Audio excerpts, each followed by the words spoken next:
मानस श्रृंखला में आज का विषय मातृभाषा। अभिव्यक्ति मानव मन की स्वाभाविक लालसा है। इस पर काबू पाना भी आसान नहीं है।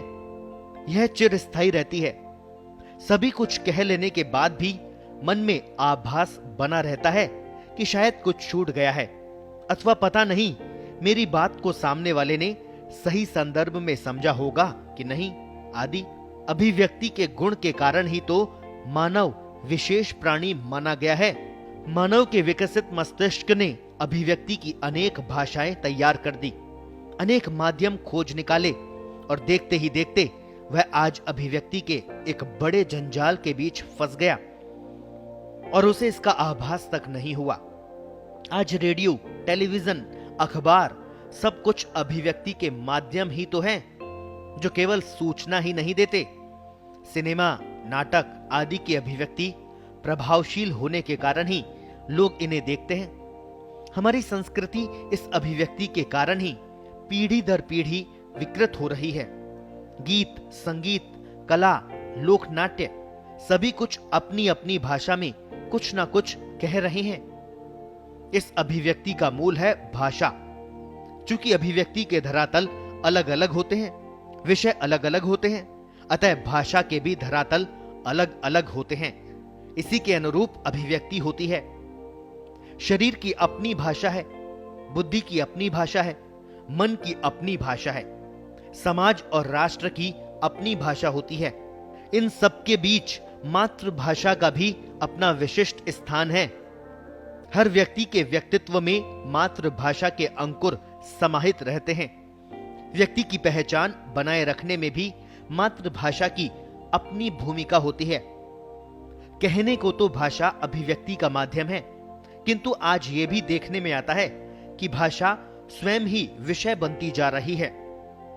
लोग भाषा पढ़ते हैं, पढ़ाते हैं, किंतु अभिव्यक्ति का धरातल छूटता जा रहा है। इन अर्थों में अंग्रेजी भाषा का महत्व हमारे यहां जिस तेजी से बढ़ा है, वही अंग्रेजी साहित्य में वर्णित जीवन क्रम, संस्कृति और व्यवहार भी अपनी जगह बनाने लगे हैं। और देखते ही देखते व्यक्ति भारतीयता के विभिन्न पहलुओं से अनभिज्ञ होता जा रहा है। सब जानते हैं कि अंग्रेजी भारत की मातृभाषा नहीं है, उसको लादा गया है और हम उस भार को ढो रहे हैं। अन्य बुद्धिजीवियों के मस्तिष्क में देश की संस्कृति की अवनति के अन्य कारण हो सकते हैं, किंतु पूर्वाग्रह छोड़कर विचार करने पर मातृभाषा का त्याग ही इसका मूल कारण मिलेगा। क्या राष्ट्रीय जीवन में यह कोई छोटा नुकसान हो रहा है, अथवा आधी रोटी के लालच में हम सारी पूंजी गंवा रहे हैं? क्या भाषा को भी पढ़ने की आवश्यकता होती है? अपनी भाषा को तो पढ़ने की अधिक जरूरत नहीं पड़ती। क्रमशः अभ्यास से वह तो जीवन का अंग स्वतः बन जाती है।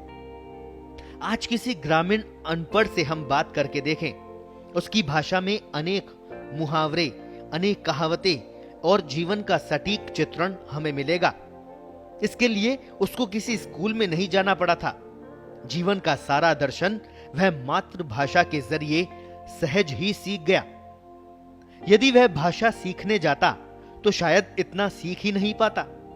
भाषा और विशेषकर विदेशी भाषा सीखने वालों की एक दुर्गति तो यह होती है कि वे जीवन दर्शन की वास्तविकता तक पहुंच ही नहीं पाते। वे तो भाषा की चकाचौंध में ही खोकर रह जाते हैं, साधन को ही साध्य समझकर जीते हैं। भाषा हमारी मानसिकता को बदल देती है। जिस संस्कृति से भाषा जुड़ी होती है, उसी का साहित्य, जीवन शैली और दर्शन हमारा हो जाता है। पराई भाषा धीमे विष का कार्य करती है। एक ही घर के लोगों के विचार भेद आप देख सकते हैं। यदि वे अलग अलग भाषाएं काम में लेते हैं तो उनकी चर्चा भी अलग अलग ही होगी। चूंकि भाषा और व्यवहार में भी अंतर होता है, अतः पराई भाषा की शब्दावली भी शब्दार्थ के आधार पर ही ग्रहण की जाती है। भावार्थ अथवा व्यवहार वहां गौण हो जाता है। उदाहरण के लिए डिनर को रात्रि भोज के नाम से जाना जाता है, किंतु किसी भी देश में रात्रि में खाना व्यवहारिक रूप से होता ही नहीं है।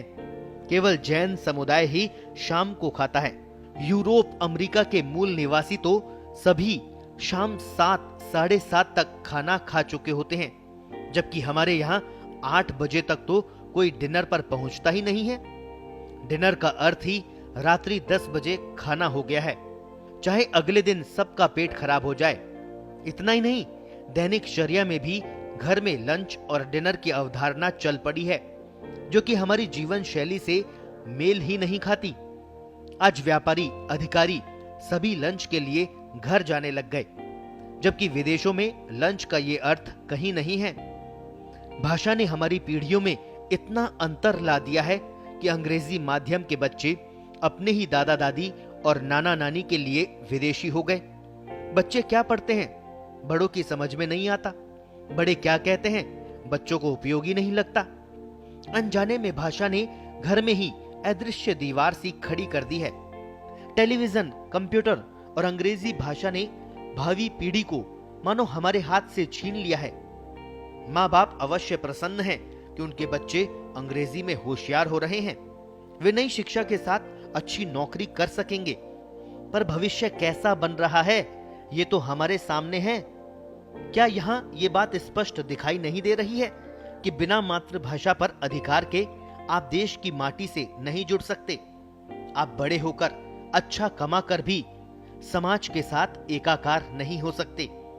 अलग अलग भाषाओं के अपने समाज अवश्य संप्रदायों की तरह खड़े हो जाएंगे, जैसा कि आज डॉक्टर, वकील, सीए, एमबीए जैसे व्यवसाय एक सी भाषा के आधार पर नए संप्रदाय के रूप में खड़े हो गए हैं। किंतु अपनी माटी का चिंतन तो हर भाषा नहीं दे सकती। यदि अपनी माटी की सुगंध नहीं आए तो भाषा किस काम की, वैभव किस काम आया?